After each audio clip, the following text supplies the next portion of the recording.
여러분 안녕하십니까. 오늘은 정보 경영론 5번째 시간 디지털 라이브러리에 대한 얘기를 할 겁니다. 제목에는 Evolution of Creature라고 써놨는데, 우리가 디지털 도서관이라고 말하는 것이 항상 농담처럼 말하지만 디지털 도서관에서 도서관의 한 형태를 말하는 것인지, 아니면 디지털 도서관이라는 한 단어로 도서관과 전혀 무관한 공간을 얘기하는지라고 물어보기도 하고 반문해 보기도 합니다. 그 차이가 뭘까 하는 거죠. 우리가 디지털 도서관 말 편하게 얘기하고, 디지털 도서관은 도서관 한 형태겠구나 라고 얘기하기도 하지만, 지금 와서는 디지털 도서관이 미래 도서관의 한 모습이겠구나 라고 생각하는 사람들이 참 많습니다. 기술 진화 상식적으로 놓고 본다면 충분히 설득력 있는 얘기이고, 충분히 그럴 것이다 라고 생각도 듭니다. 그럴 수밖에 없는 것이, 우리가 사용하고 있는 지식 자원들이 거의 대부분 다 디지털로 제작되어지고 있고 디지털로 소통되어지고 있기 때문에 그 말이 틀리다라고 할 수는 없지만, 문제는 디지털로 유통되어지는 지식 자원들이 꼭 도서관을 통하고 있는가 라고 생각해 보는 거죠. 물론 옛날에도 도서관을 통하진 않았지만 도서관이 가진 자기 충분한 역할이 있었습니다. 그런 자원들이, 지식 자원들이 도서관이라는 공간을 통해서 집적화되어질 수 있고, 집적화되어진 것만큼 이용의 범주도 상당히 폭이 넓어질 수 있는 특징이 있었죠. 그러니까 개인이 지식 자원을 관리하려면 굉장히 제한적일 수밖에 없는 것이고, 시간의 경과에 따라서 자기 소용 가치가 계속 바뀌다 보니까 그 많은 것을 소장하고 있는 것 자체가 상당히 부담스러운 일이었는데, 한 세대, 한 공간을 딱 끌어놓고 보면 굉장히 다양한 연령층의 사람들이 동시에 존재하고 있고, 다양한 인종, 다양한 성을 가진, 여성, 남성, 이렇게 다양한 사람들이 존재하다 보면 그 많은 책이 누구에게나 다 효용 가치가 있는 것들이고, 그것이 시간 주관에서, 공간 주관에서 충분히 의미를 발휘해 줄 수 있었다는 것이고, 내 관심이 바뀌더라도 항상 그 범주 안에서 충분히 서비스가 가능했다. 그래서 그것을 집적화시킨 데 충분한 의미와 가치가 있다 라고 얘기를 하는 거죠. 그렇게 해서 5천년 역사를 가진 도서관에 보면 취약점이 있습니다. 도서관 하면 책, 도서관이라는 이름 자체가 책이라는 의미를 상당히 담고 있고, 어원을 살펴봐도 다 그런 것들을 거쳐왔기 때문에 부정할 수는 없지만, 도서관이 꼭 책만을 가져야 하니? 라는 반문도 필요한 것이고, 우리가 다루는 지식 자원들이 책이라는 형태로만 보급되어지니를 고민해 볼 필요가 있다는 거죠. 우리가 책이라고 말하지만, 책이라고 말하는 것들도 시간의 진행 과정 속에서 굉장히 다양한 형태로 변형을 합니다. 다만 사용하고 있는 매체가 종이를 전제로 하고 있기 때문에, 종이를 사용한 그 어떤 것도 전부 다 큰 그림 속에서, 책이라는 맥락 속에서 받아들이고 있는 거죠. 그러면서 우리들은 뭐라고 얘기를 하냐면, 비책자 자원, 비도서 자원, 난북 모터리얼 하면서 취급했습니다. 대부분이 지도, 악보, 이런 것들을 다루었죠. 그게 디지털 시대로 넘어오면서 CD로 바뀌고, 음반으로 바뀌고, 테이프로 바뀌고 이제 확장해 가는데, 그걸 체계적으로 수집하니라고 물어보면 그렇지는 않습니다. 영화, 비디오 또는 DVD를 우리가 그럼 책을 수집하는 것만큼 체계적으로 수집하느냐? 그리고 영화, DVD가 우리에게 전달해주고자 하는 것이 지식이냐, 엔터테인먼트냐를 따지는 거죠. 방송국도 제가 옛날 굉장히 어린 나이에 그때 굉장히 신선하게 듣기도 했던 게 뭐냐면, 서울엔 옛날에 AFKN이 나옵니다. 지금은 제가 잘 모르겠는데, AFKN 방송이 나오는 중간에 텀에, 프로그램이 바뀌고 하는 텀에 자기 자체 광고가 일부 들어가고, 그 마지막에 AFKN 자기 멘트가 들어갈 때, 그래서 하는 말이 딱 하나 있습니다. Information and Entertainment가 자기들이 지향하는 방향성이라는 얘기를 하는 겁니다. 결국 모든 정보, 지식을 다룰 뿐만 아니라 그 속에 엔터테인먼트가 담겨 있다. 그때 생각해 봤어요. 도서관은 엔터테인먼트가 있을까? 지식과 오락이라는 것이 따로 가는 걸까? 우리가 책을 읽는 것이 오로지 지식만 습득하는 것일까? 아닌 줄 다 알거든요.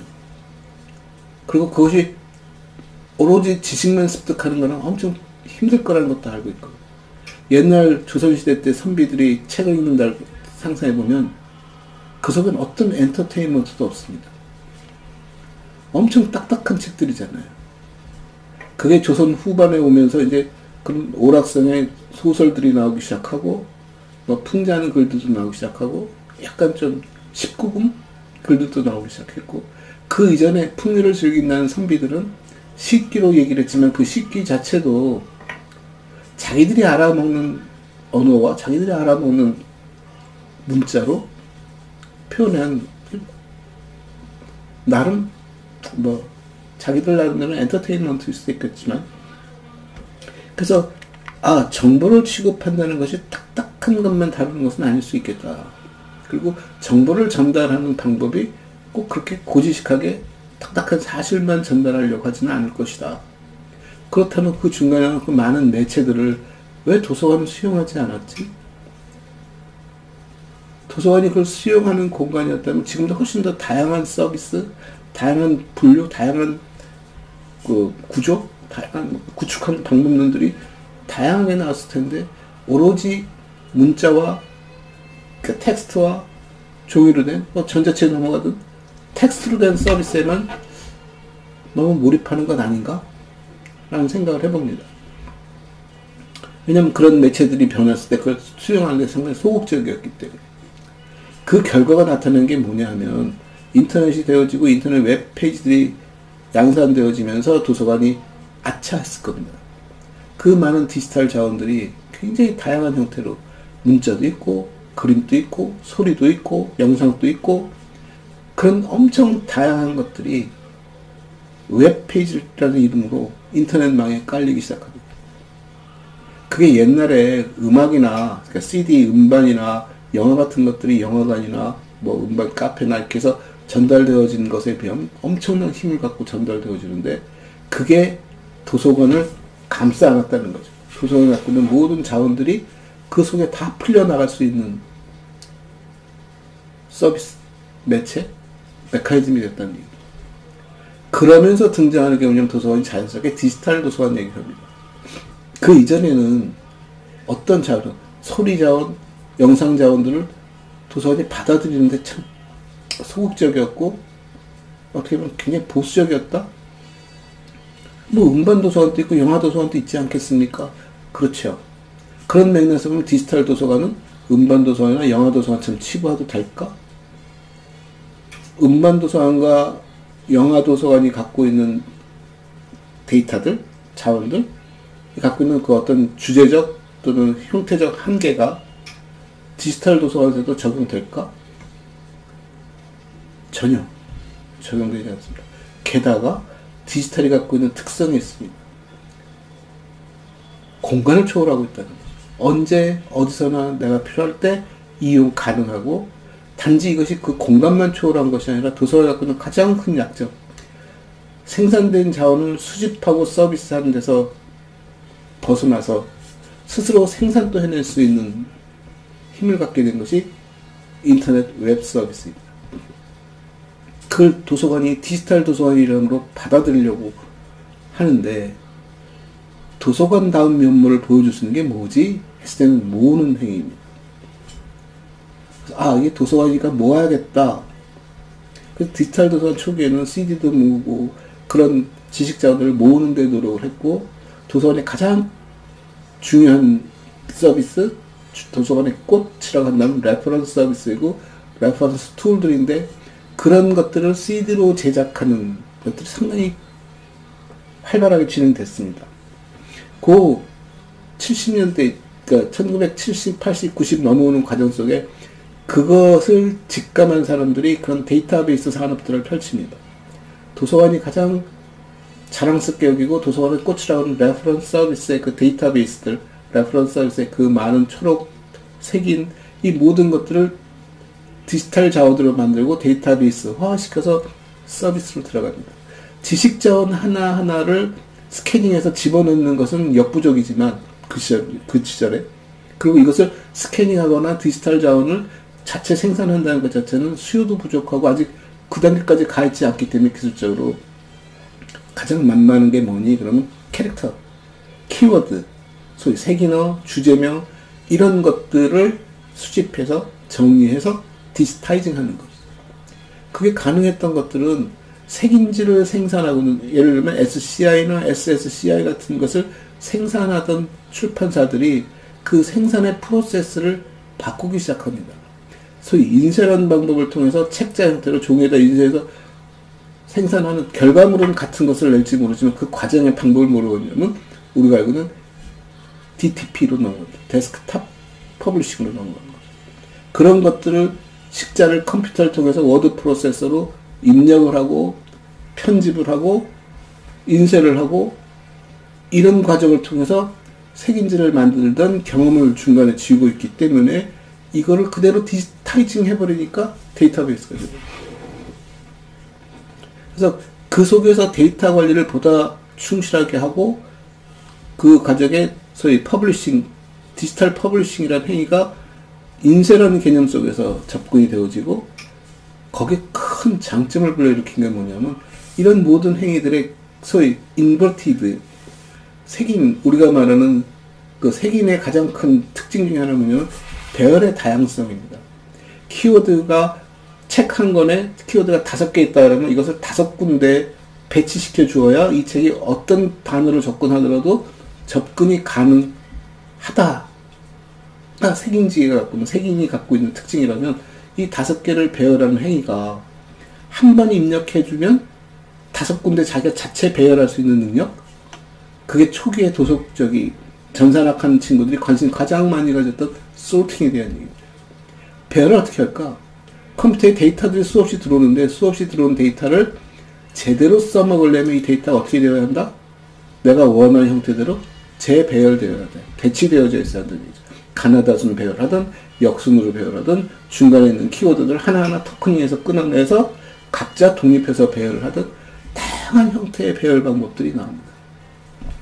그 속에서 지금 컴퓨터라는 것이 갖고 있는 가장 큰 특징이고 가장 강력한 힘을 발휘하는 게 뭐냐면 패턴에 대한 겁니다. 왜냐하면 컴퓨터가 하는 일은 컴퓨팅, 계산하고 반복 수행되어지는 일을 미리 기능화시켜서 반복 수행시키는 거니까.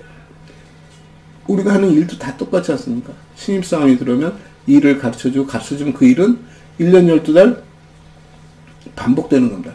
늘 매일같이 새로운 일을 가르치고 일을 시키는 것이 아니라 한 번 가르쳐주면 계속해서 그 일을 수행할 수 있게끔 해주는 것이 사람의 업무이고 그 업무를 그대로 기계화 시켜준 것이 컴퓨터라고 놓고 본다면 사람들이 일일이 색인호를 만들고 색인호를 추출하고 배열하고 하던 것들이 전부 반복적 행위거든요. 그 반복에 뭘 집어넣었다? 로직을 집어넣고 알고리즘을 집어넣어서 배열의 수월성을 줍니다. 그게 알파베티칼리 오더링 하는 것이 1차적인 것이고 패턴을 구분하는 것이고 그걸 배열하는 방법론에 대한 얘기고 소위 메모리를 관리하고 스태킹하고 뭐 이런 기술적인 얘기들이 나오고 그것을 지금 운영할 때 우리가 알고는 if then else 조건문들이 들어가기 시작하고 조건문이 들어간 것이 결국 컴퓨터에 강력한 힘이 된 것이고 지금 또 우리가 AI라고 논의하는 것의 상당 부분은 그런 if then else라는 조건문들에 대한 문제인 것이고 아까 패턴 얘기를 하는 것은 패턴은 결국 유사한 것끼리 모으고 나눠준 분류의 개념이 그대로 들어가 있고 분류의 개념을 확장한 것이 네트워크에 대한 얘기를 하는 것이고 그래서 이 네트워크에 대한 개념과 if then else라는 조건문에 대한 개념들이 확장되죠. 인간의 뇌와 똑같은 작동을 하는 것이고 그런 역량이 있었기 때문에 그것이 색인화되어지는 일들이 있었고 그런 것들 CD로 해서 도서관이 디지털 도서관을 구축할 수 있겠다라고 했는데 웬걸 그 많은 레퍼런스 툴들 소위 우리가 말하는 사전류들 어떤 지식의 총화가 아니라 지식에 접근할 수 있고 지식에 대해서 이해할 수 있는 메타 지식들이 엄청나게 쏟아져 나오기 시작하고 그런 것들이 인터넷상에 거의 주류를 이루고 우리가 알고는 네이버라든가 구글들이 해주는 서비스가 거의 90% 그 일들에 대한 얘기입니다. 자기들이 자체 생산하는 컨텐츠는 거의 없지만 전 세계 모든 컨텐츠를 네가 원하면 언제든지 이용할 수 있어. 그들이 밤새는 게 뭐냐면 크롤링을 하는 거죠. 로봇을 만들어서 로봇이 밤새 인터넷망을 돌아다니면서 필요한 데이터를 수집해서 자기 데이터베이스를 구축해두고 사람들이 찾으면 언제든지 그걸 끄집어내서 보여주는 거죠. 어떤 식으로? 메타데이터를 이용해서. 도서관이 갖고 있는 메커니즘을 그대로 움켜쥔 채 디지털이라는 이름으로 인터넷망이 그대로 확장되어지고 소위 생산이라는 역량까지도 동시에 붙어서 움직이는 기능이 생기다 보니까 도서관이 디지털 도서관을 만든다는 순간 도서관이 하는 일들은 반쪽짜리뿐이 안 됩니다. 디지털 도서관이라는 것이 우리가 알고 있는 웹사이트와 차별성이 거의 떨어지는데 디지털 도서관을 만들어 놓고 생산은 전혀 하지도 않고 수집이라는 행위를 하다 보니까 도서관이 갖고 있는 매일매일 늘어나는 그 수많은 데이터들을 감당할 방법이 없는 것이고 우리가 무엇을 수집하지 않고 쓸 때는 내 책임 밖에 놓여 있습니다. 소위 음식을 좋아하는 사람이 자기가 수집을 해서 재료를 사들고 자기가 부엌에 앉아서 만들기 시작하면 자기가 사올 수 있는 재료도 제한적이고 자기가 만들 수 있는 음식도 굉장히 제한적이지만 이걸 내가 굳이 사지 않고 돌아다니기 시작하면 내가 가는 곳마다 내가 필요한 재료와 내가 먹고 싶은 것들이 다 놓여있는 것이죠. 나 혼자 힘이 아니라 여러 사람의 힘에 의해서. 내가 조금의 비용만 투자하면 그 많은 것들 서로 공유할 수 있어지는 거예요. 지금 우리가 공유경제로 얘기하는 것을 쳐다봐도 아 이것이 우리가 그렇게 발전할 수밖에 없는 필연성이 다 있구나. 가장 최소 비용이 드는 작업이거든. 근데 도서관이 그거를 옛날 생각만 하고 자기가 집대성 해주면 사람들 다 여기 모여서 썼기 때문에 그 효용가치도 커지고 어떻게 보면 비용 대비 생산성이 상당히 높은 그런 공간이었는데 지금은 그런 것들이 분산되어지고 모든 사람이 스스로 생산하고 모든 사람이 그걸 이용하는 소비자와 생산자 포슈머라는 이름으로 이것이 가능해지다 보니까 도서관이 갖는 그 장점들이 다 희석되어지고 도서관이 투자하는 비용들이 다 분산되어지면서 거의 비용을 들이지 않고도 도서관 하나를 운영할 수 있는 사람도 되었다는 거예요. 근데 디지털 도서관이라고 해놓고 이것을 진화는커녕 그냥 어떻게 보면 괴물을 하나 만든 것 아닌가? 만들었다 칩시다. 디지털 도서관은. 우리가 무엇을 수집할 수 있지에 대한 것은 진짜 아까 얘기했죠. 불가능에 가까운 얘기. 수집하지 않는다면 디지털 도서관이 해야 할 일이 뭐지?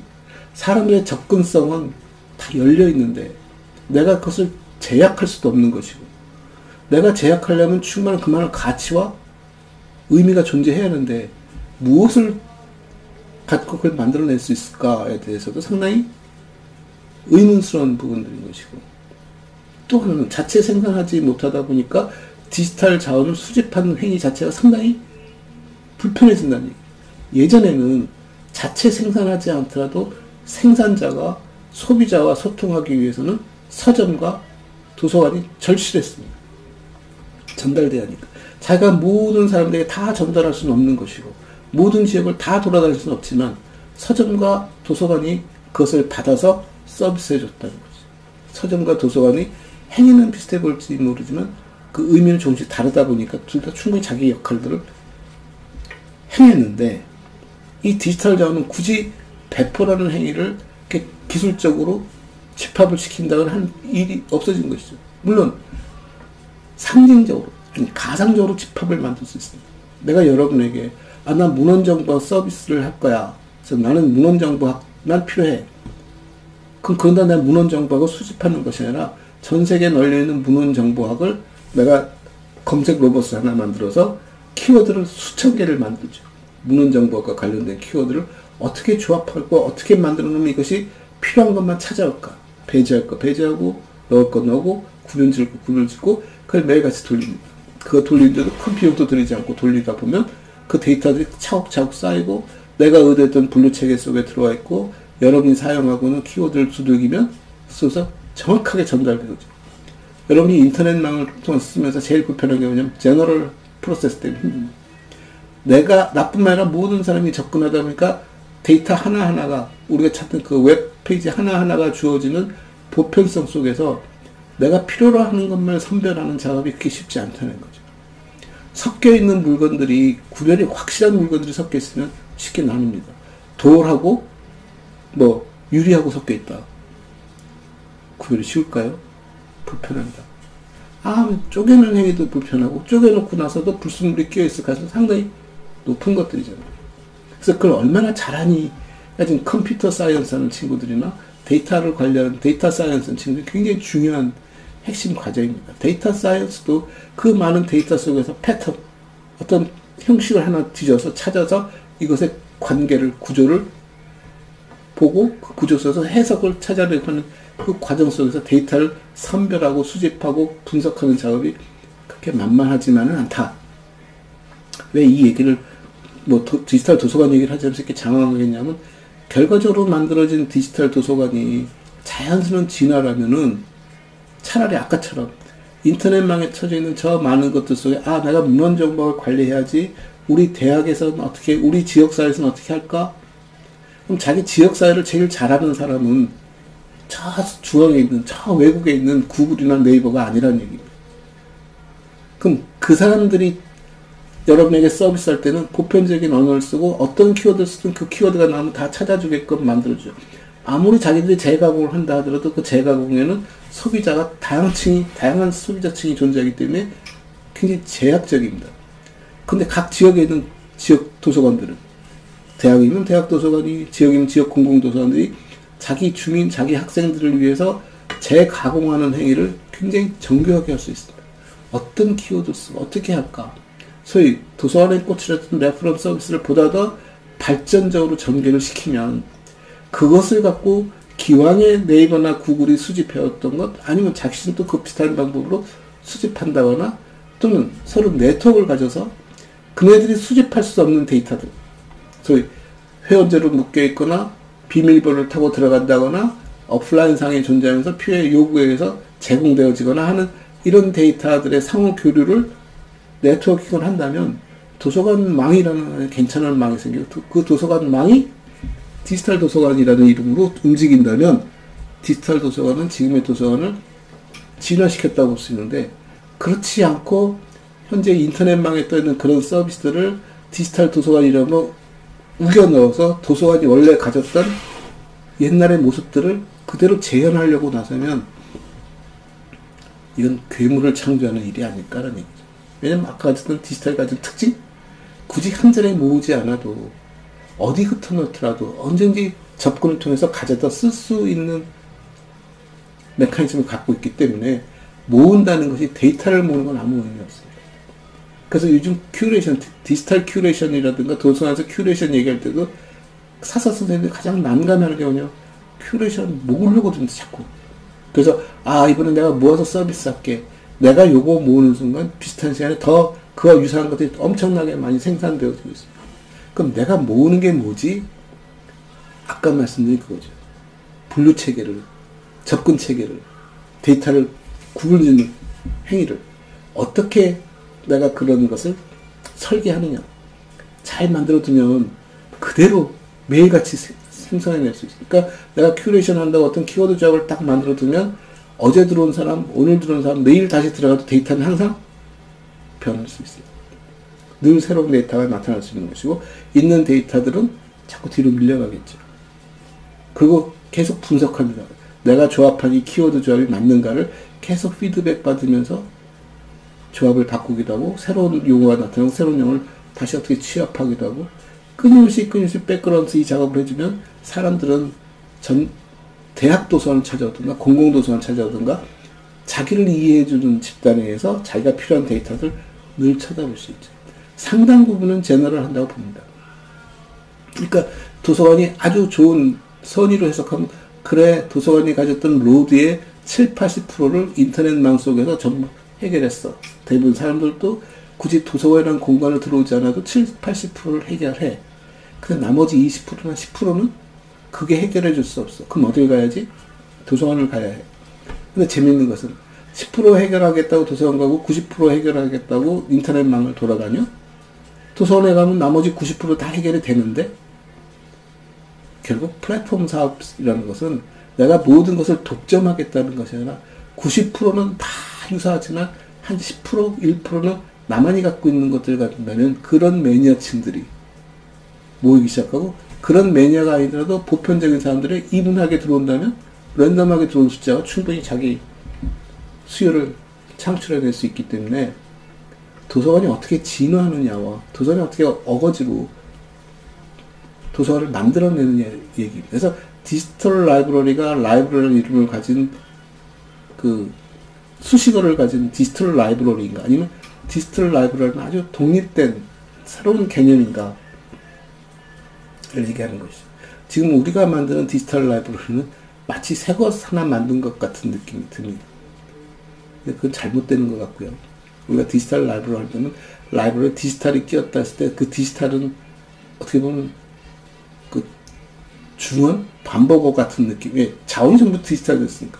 디지털 라이브러리 이전에는 그 라이브러리는 책 라이브러리, 종이 라이브러리, 종이 매체 라이브러리, 뭐 아날로그 라이브러리. 근데 아날로그 라이브러리가 안 쓰지 않습니까? 근데 디지털 라이브러리 쓰는 이유는 아날로그와 디지털이 지금 대척점에서 아직은 반반, 점점 한쪽이 기울어서 커지는 어느 순간에는 라이브러리라고 부르는 순간 이게 다 하나의 라이브러리인데, 그 라이브러리가 어떻게 되니에 그 자연 진화적인 속에서 도서관을 이해하려고 들어야지, 지금 어거지로 디지털 라이브를 자꾸 만들어내는 행위는 제가 봤을 때는 안 맞다라고 생각이 듭니다. 그래서 이거는 화두처럼 여러분에게 지금 던진 말이고, 이제 여러분이 같이 고민해서 고민도 해보고 솔루션도 만들어보고 이런 작업으로 진행할까. 오늘은 여기까지 하겠습니다. 감사합니다.